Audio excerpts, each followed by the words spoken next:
It's coming, my friends. Get prepared. And by what? I'm talking deflation. Deflation. It's coming. It's and we're going to talk about what you need to do to prepare for the coming deflation because this is nuts. All right, so I read this on Zero Hedge, and this actually bothered me significantly. Well, not bothered me. It's to be expected, I think, because I've been arguing for years. We're going to a Japan model, and I'm going to prove it here. This is freaking nuts. All right, stunning divergence. Latest bank data reveals something is terminally broken in the financial system.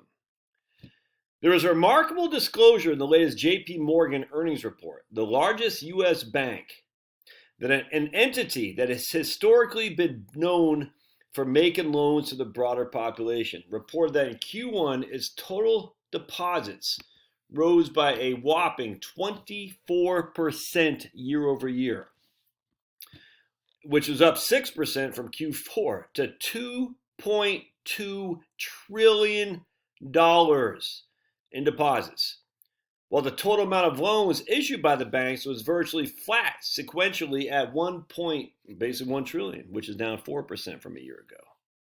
In other words, for the first time in its history, JP Morgan has 100% more deposits than loans, i.e., loans are less than 50% of its deposits.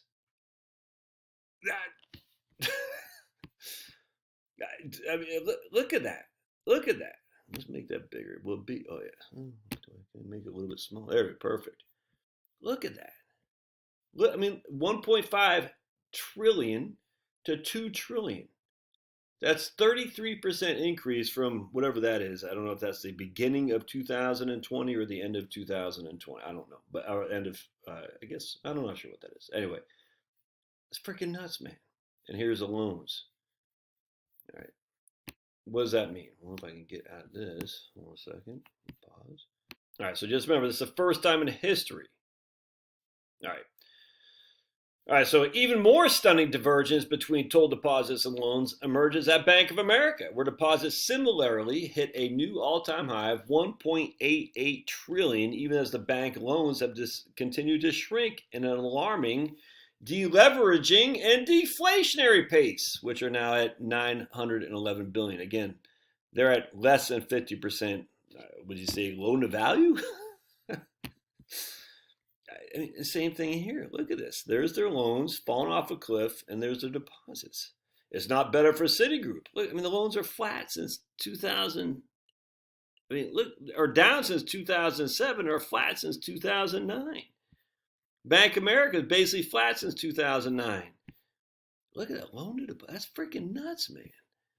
JP Morgan, gradually going up, but they're the exception, not the rule. Let's see. I think we got, Wells Fargo. Same thing. Wells Fargo, which has been limited by the Fed and how much loans it can issue, apparently has had no limits on how much deposits it could collect. Summarizing the above data, we get the following picture of breaking down total loans by the big four banks. Total bank loans pretty much flat. Here's Wells Fargo flat. Oh, yeah, Citigroup flat. Wells Fargo looks like in green. Yeah. There's JP Morgan, and there's Bank of America. And yet total deposits. Finally, aggregating the data across the big four banks shows something striking. There has been no loan growth since the GFC, global financial crisis, yet deposits have doubled. There are two major implications one can draw from this collapsing loan-to-deposit ratio. The first, more superficial, is that the ratio is a closely watched metric that measures how much lending a bank is doing when compared to its capacity to lend. The second, and far more profound implication, is arguably the most fundamental question in modern fractional reserve banking. What comes first, loans or deposits? In other words, do private commercial banks create the money in circulation by first lending it out, or is the central bank responsible for money creation? One thing is now beyond debate. There are far more deposits in the U.S. banking system than loans, by a factor of 2 to 1. This is a problem because most conventional monetarists will argue that loans always comes first, and then only do banks receive deposits. It gets worse. As everyone knows, we live in an MMT world, modern monetary theory, where the Fed and Treasury have merged and where one basically monetizes what the other is doing. And since the rainbows and unicorn worlds of MMT says there was nothing to worry about from such debt monetization, even respected economists have been swept into this absolute idiocy and are urging the U.S. to issue as much large debt as it can possibly can. There's just one problem. The core tenet of MMT is no longer applicable. As a reminder, according to MMT, loans create deposits, not the other way around.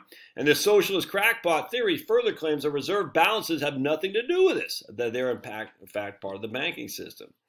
Don't believe us? Watch Warren Mosler explains how loans create deposits. It's seductive. I get it. It is seductive. The Federal Reserve or the government creates money.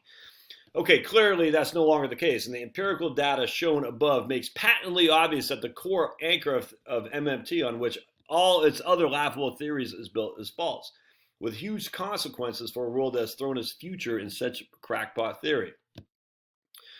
All right, the recent loan and deposit data means that the conventional process of deposit creation via loans is terminally broken.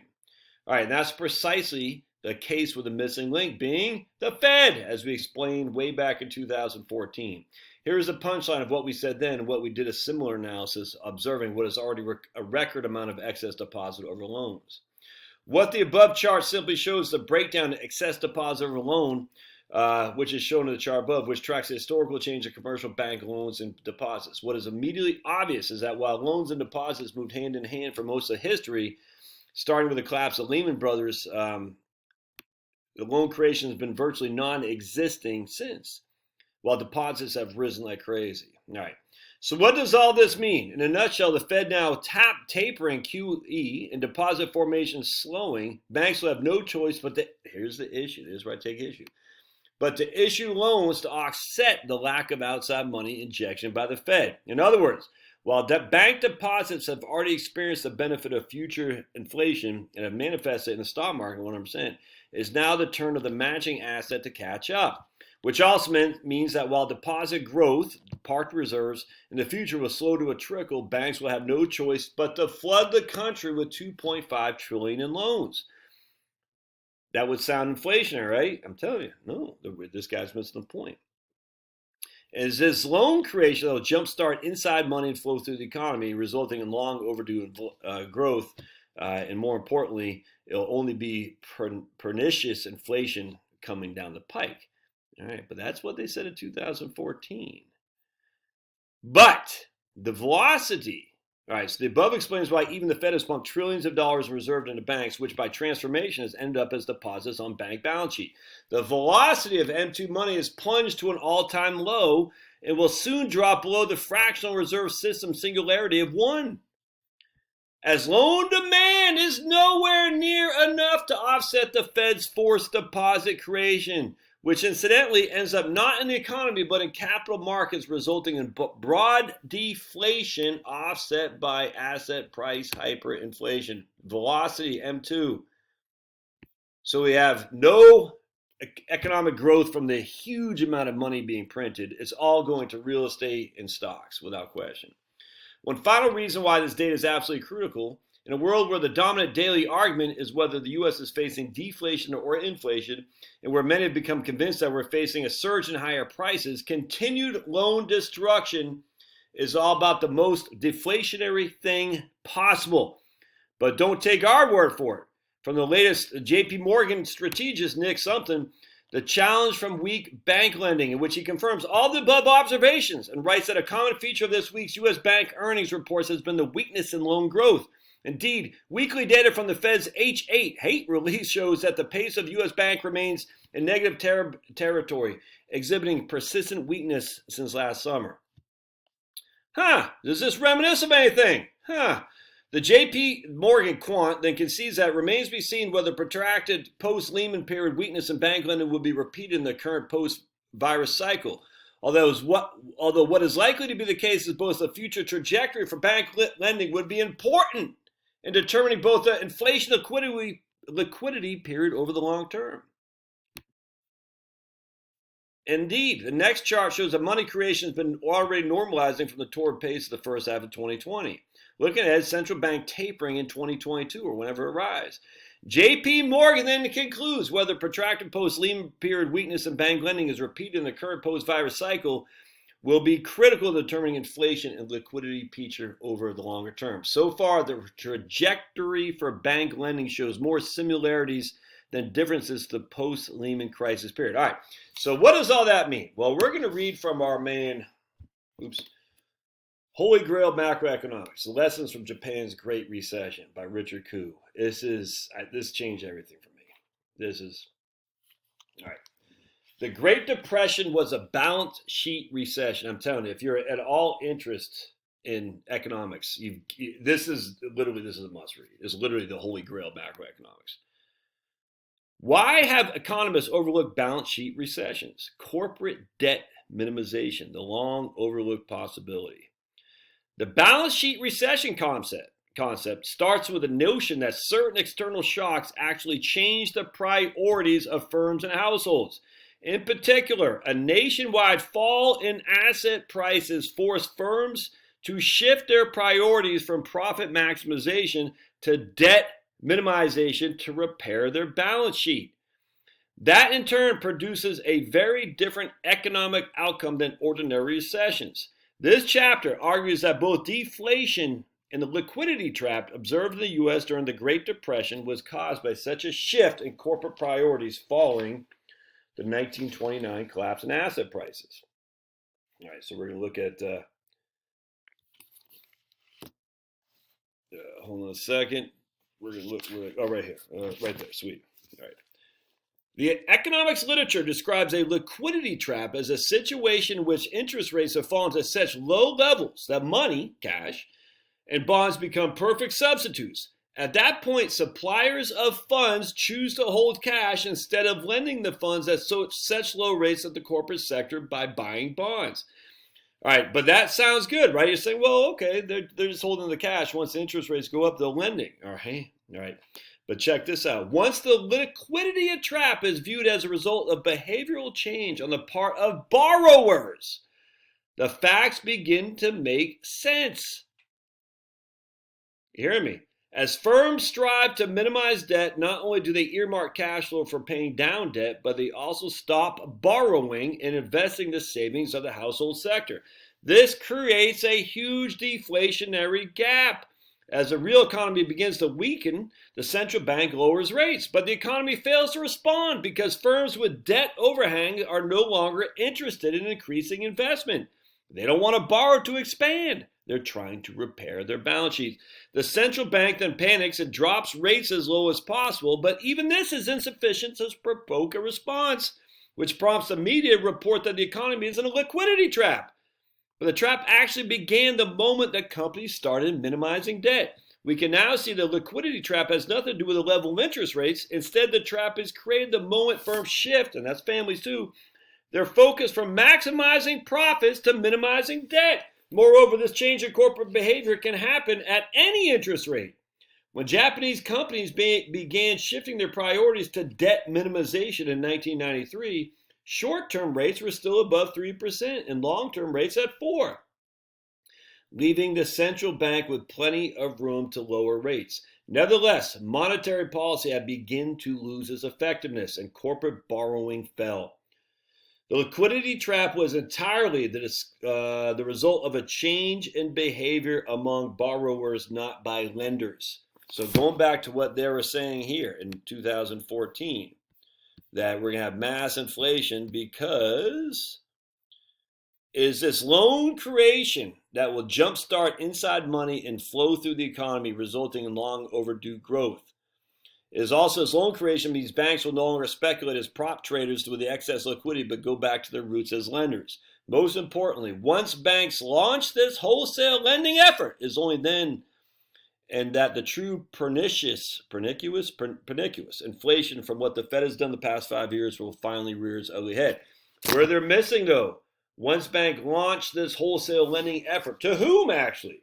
To whom? Who's going to borrow? Well, let's keep going. As with nationwide asset price bubbles, balance sheet recessions happen only rarely. But when they do, they render standard economic policy prescriptions worthless and powerless. Yep. And we'll keep reading. We'll keep going for more. Every few decades, a nationwide asset price bubble may develop. When the bubble bursts, corporate balance sheets sustain heavy damage and firms move en masse to minimize debt. Demand for funds, right here. Once bank launched this wholesale lending effort, demand for funds drops. Demand for funds drops off sharply and aggregate demand contracts. That's non-inflationary, sending the economy into a deflationary spiral and generating a liquidity trap. In these circumstances, no amount of central bank easing will provoke a response from the corporate sector. Let's keep going.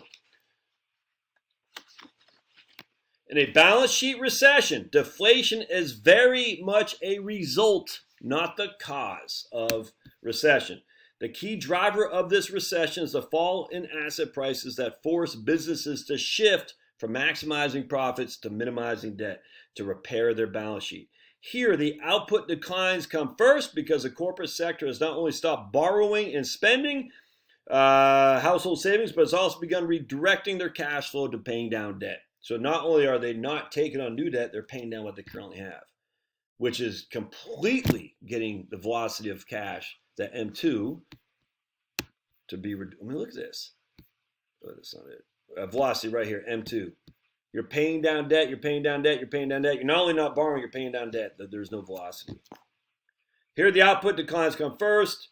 Real demand drops by an amount equal to the sum of household sector savings and corporate debt repayment, i.e. the amount of funds that enter the banking system but cannot leave it due to a lack of borrowers. That's the whole point. It can't leave it because of lack of borrowers.